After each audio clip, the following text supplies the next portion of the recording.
Hello everyone and welcome back to this follow-up video about the Lenovo Yoga S740. I received tons of feedback from you guys and realized that some points weren't discussed deeply enough. For the future, I will make sure to divide complex topics in two parts, covering the basics in video 1 and taking a more detailed look in video 2. Let's get started. Is the CPU good? Sorry, I'm not much of a tech person, but 1.3 GHz seems slow compared to other PCs. Thank you for this excellent question. Yes, a base clock of 1.3 GHz does not sound like much, and I'm not an expert at CPU architecture either, but what matters the most is how fast the CPU will handle tasks over a long period of time.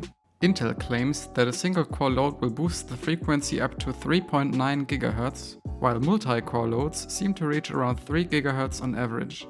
There are already plenty of benchmarks out there, so I'm not going to bore you with triple checking. In conclusion, they are showing that there is only a 7% difference in performance compared to the infamous i7 4790K desktop-grade CPU. Technology and processors came a long way, as this CPU only needs 15 watts of power. I assume its base clock is only 1.3 GHz in order to save energy. What about thermals? Is the Yoga able to handle CPU and GPU performance without throttling?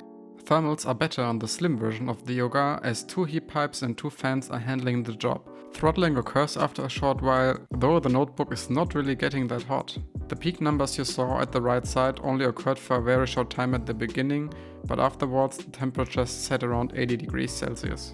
Sadly, with this synthetic test, all cores reach around 2 GHz over a longer period of time. I further investigated on this question and came across a well-known video from Mobile Tech Review showing the internals of the convertible Yoga. The convertible has a significantly smaller battery and only one fan and heat pipe for transferring the heat away from the CPU.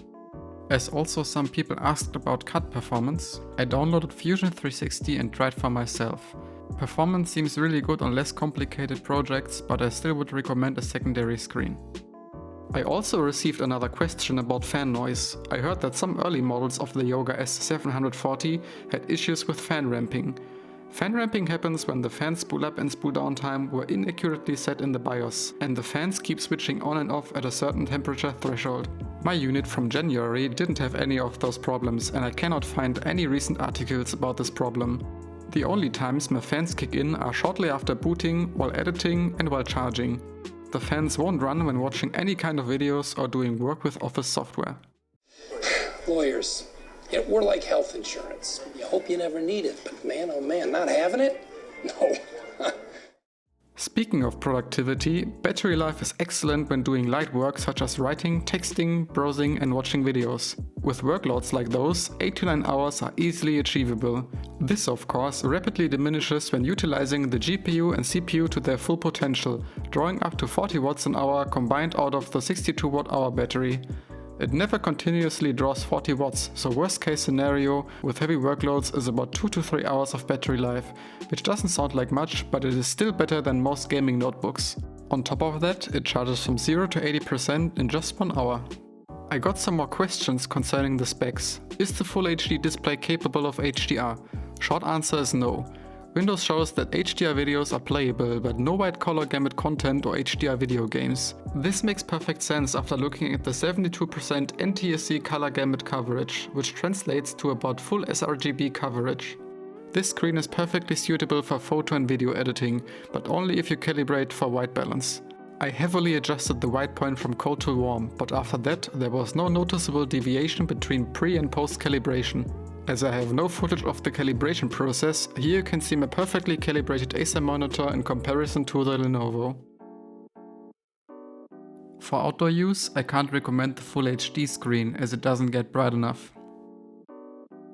If you want to have an even better looking display, you have to buy the 4K HDR option. Keep in mind that battery life is going to be much shorter with the higher pixel count. Next up, PopKittyPan wondered if the memory is being used as dual channel. Good question. I checked with Hardware ID and yes indeed it runs as dual channel, so you will make full use of the fast memory. The last points I want to address are quality related.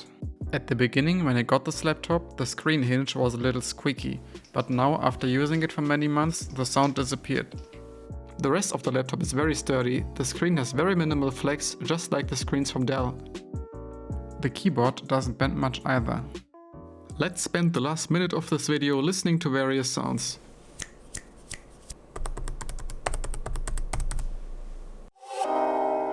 I forgot your name, don't remember where we met. We met.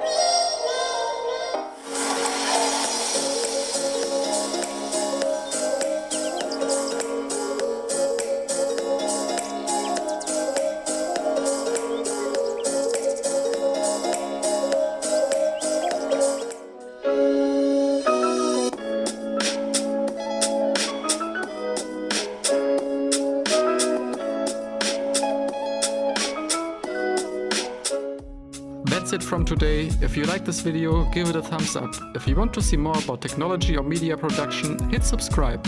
Consider taking a look at my previous videos and have a nice day.